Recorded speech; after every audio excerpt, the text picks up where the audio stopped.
Alors c'est parti, moi je vais vous montrer la mienne en premier, comme ça je vous explique.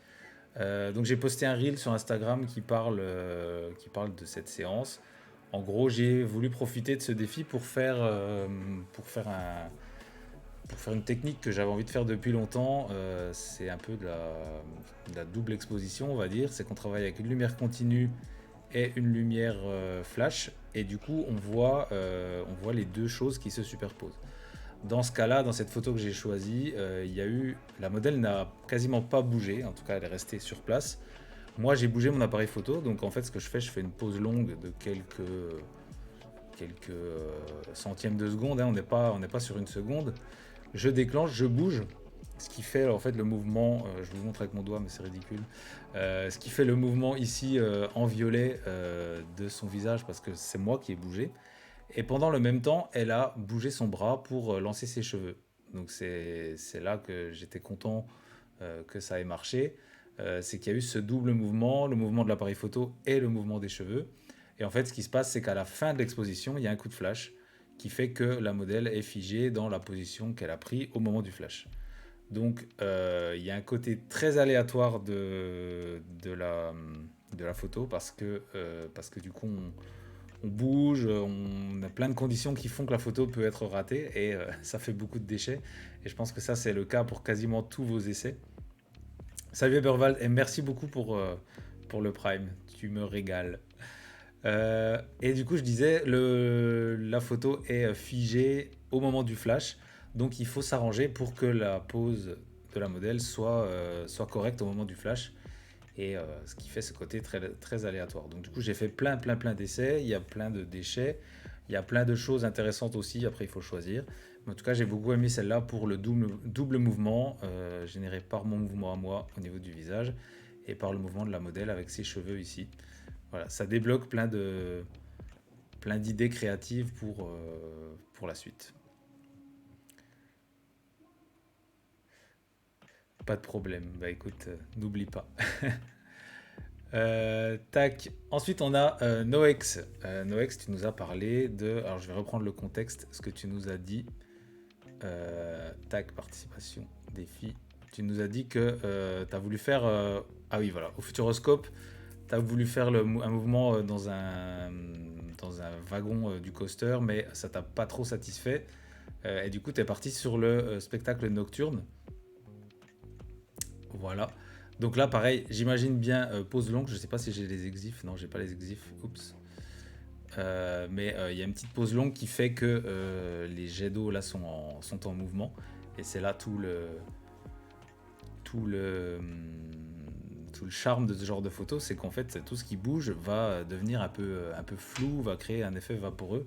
Ça marche particulièrement bien avec l'eau, ça se fait beaucoup avec les cascades, etc. Et du coup on voit bien là le mouvement des jets d'eau et puis cette lumière du coup qui va être mise en avant par la pose longue. On voit le décor derrière, donc ça rend super bien. Et ce qui est toujours marrant, alors là le public est plutôt figé, mais quand le public bouge, on a aussi des effets de flou, de mouvement dans le public, ça peut arriver. On va le voir après avec un autre exemple. Mais du coup, c'est cool d'avoir tenté en photo nue. J'imagine que tu t'es posé, je sais pas si tu es sur un trépied ou posé sur quelque chose, mais il y a quelques temps de pause qui font que tu peux pas forcément le faire à main levée, sauf si tu as un stabilisateur, mais c'est pas toujours possible. Trépied et télécommande, voilà. Donc forcément, c'est ce qui fait que le décor est bien net et que l'avant est flou. Alors tu nous diras tes exifs, le temps de pause, je pense que je sais pas comment bougent les jets d'eau, mais tu dois être dans. Alors F5, un cinquième de seconde, 1600 ISO. Ok. Donc un cinquième de seconde, effectivement, pas facile de le faire à main levée. Il faut un trépied.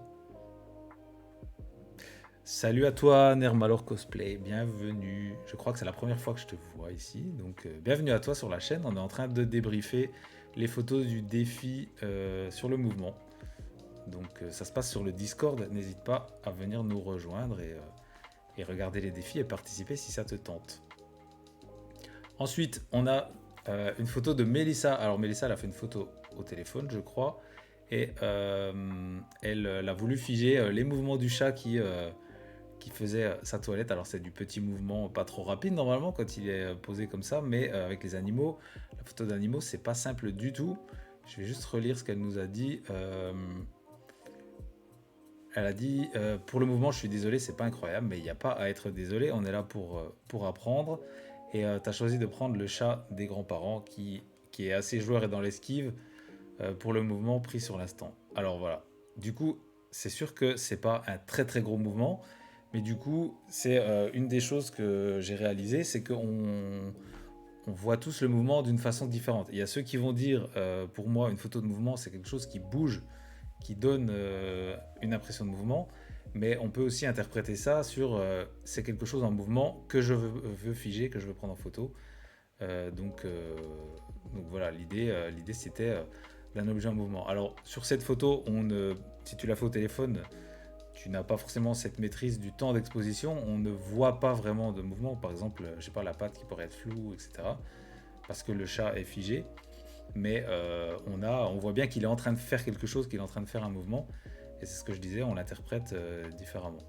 Donc évidemment, c'est trop chou parce que c'est un chat, mais voilà, c'est cool d'avoir tenté en tout cas de figer un animal que tu n'arrives pas à figer d'habitude et, et de l'avoir eu au mouvement. Alors si tu avais voulu, euh, Mélissa, si tu avais voulu avoir un mouvement sur ton chat visible sur la photo, il aurait certainement fallu mettre sur trépied, comme disait Noex avant, se mettre sur trépied pour pouvoir augmenter le temps de pause. Si tu es au téléphone, évidemment, c'est pas évident, mais avec un boîtier, tu vas augmenter ton temps de pause et peut-être avoir la tête ou la patte en mouvement alors que le reste du corps sera flou. C'est, pardon, la patte sera floue parce qu'elle est en mouvement et le reste du corps sera net. Ça pourrait être une façon d'interpréter le mouvement en se posant sur trépied, en augmentant le temps de pause. Voilà, c'est des pistes. Après, si tu avais voulu, si ton intention c'était de figer le chat qui d'habitude est en mouvement, eh ben c'est réussi.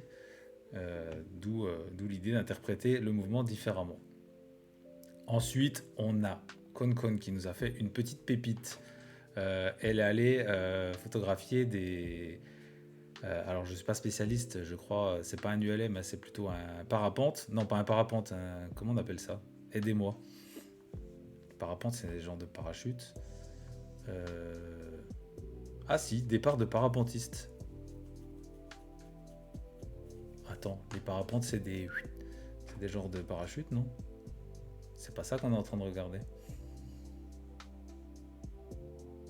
ULM, c'est avec un moteur. Euh... Putain, j'ai trop de mémoire. Comment on appelle ça? Bon, bref, si vous savez, vous me direz. Il y a une queue comme ça avec. Bref, du coup, elle a voulu figer, enfin, photographier. Truc qui vole, voilà, c'est ça, un truc qui vole, merci. Magnifique. On va le surnommer comme ça, oups. Donc, elle a photographié un truc qui vole en se mettant à ce point de départ. Et alors, je vais juste relire son texte. Un deltaplaniste. C'est un deltaplane, voilà, c'est ça que je cherchais. Merci. Un planeur, peut-être. Salut Arnulf, d'ailleurs. Je pense que c'est un deltaplane, voilà. Donc elle dit qu'elle a fait à peu près 754 photos et ce qui est cool avec cette photo, c'est que elle a donné lieu à une révélation de la part de Foxem. Quand vous avez un iPhone ou certainement peut-être avec un Android, vous pouvez faire des photos live. Je sais que je suis en train de lire votre commentaire en même temps, je le lis après. Sur iPhone, il y a la fonction live qui permet de faire une petite vidéo avant et après la photo. Et du coup, vous avez dans cette fonction live un truc pause longue où vous pouvez en fait utiliser la mini vidéo qui est faite pour faire une pause longue. Et ça, c'est ce qu'elle a fait du coup sur les conseils de Foxem. Et ça a donné ça. Et du coup, elle nous a dit qu'elle a bien aimé le mouvement des ailes qui fait penser à une libellule. Et clairement, c'est hyper intriguant, je trouve, quand on voit cette photo. Déjà, elle est très bien composée. Bravo à toi, Concon. C'est que je trouve que tu as très bien placé le sujet de côté comme ça pour mettre en valeur le paysage. On voit qu'il va s'envoler là vers le lac. C'est absolument magnifique. C'est Annecy, hein, si je dis pas de bêtises, je crois qu'elle a précisé. Euh, Non, elle a pas dit, mais je crois reconnaître Annecy. En tout cas, c'est vraiment très très bien composé. Et du coup, ce mouvement de pause longue, simulé, je ne sais pas si on peut dire que c'est une vraie pause longue, mais ce mouvement de pause longue est vraiment très réussi parce qu'il y a ce mouvement. Elle a dit dans son message qu'elle a fait 750 photos et ça ne m'étonne pas. Quand on fait des mouvements comme ça, c'est très compliqué d'avoir des photos du premier coup.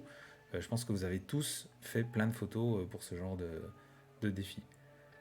Euh, Tu nous disais ça rime un peu trop avec platiste, deltaplaniste, platiste.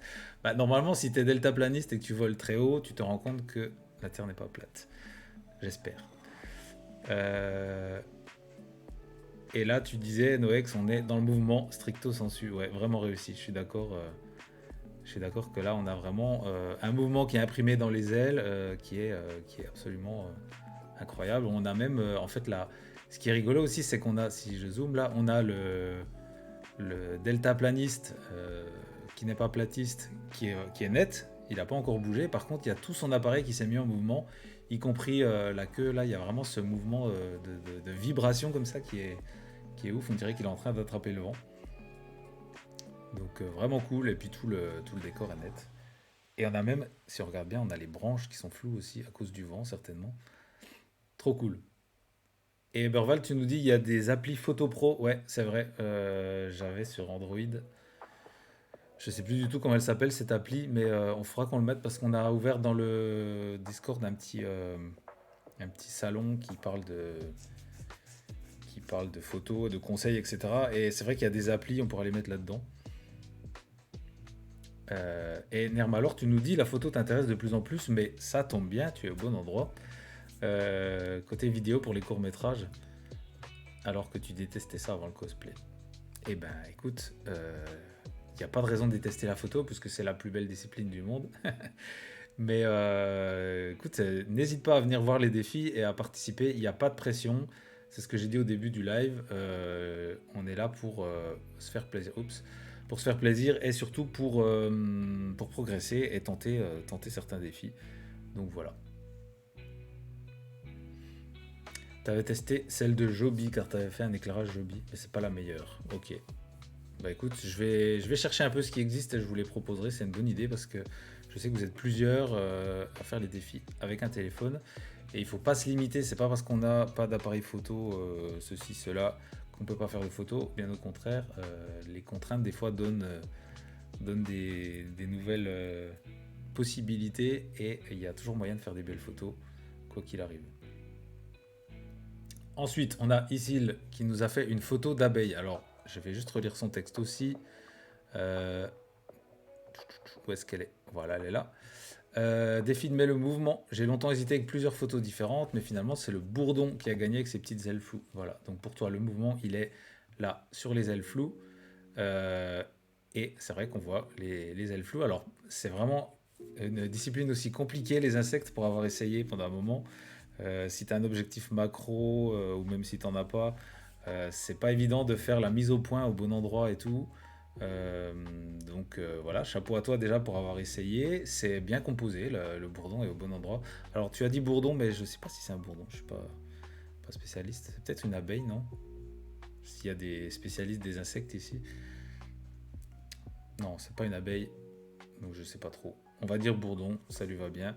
Le mouvement des ailes, voilà, c'est un mouvement hyper rapide, pas du tout facile à figer et du coup, les réglages, si on est avec un boîtier où on peut choisir ses réglages manuels, de réussir à descendre en vitesse le plus bas possible en fait, en ayant pour pouvoir avoir des mouvements d'ailes des ailes assez floues. Mais il ne faut pas descendre trop bas non plus parce que tout ça, ça bouge, les fleurs avec le vent, etc. Ça peut devenir flou aussi et du coup, si tout est flou, bah, on perd un peu l'intérêt. Il faut essayer de trouver le bon juste milieu entre les ailes floues et le reste qui est net. Donc voilà, bien joué à toi. Je sais qu'il y en a certains qui se passionnent pour ça et qui font des photos de ce genre d'insectes en plein vol. Et ça, c'est chaud. Ça, c'est une discipline hyper compliquée. Mais il y a des choses qui sont magnifiques là-dessus. Et il y a énormément de choses à faire. Un truc qui fait bzz bzz, voilà, exactement.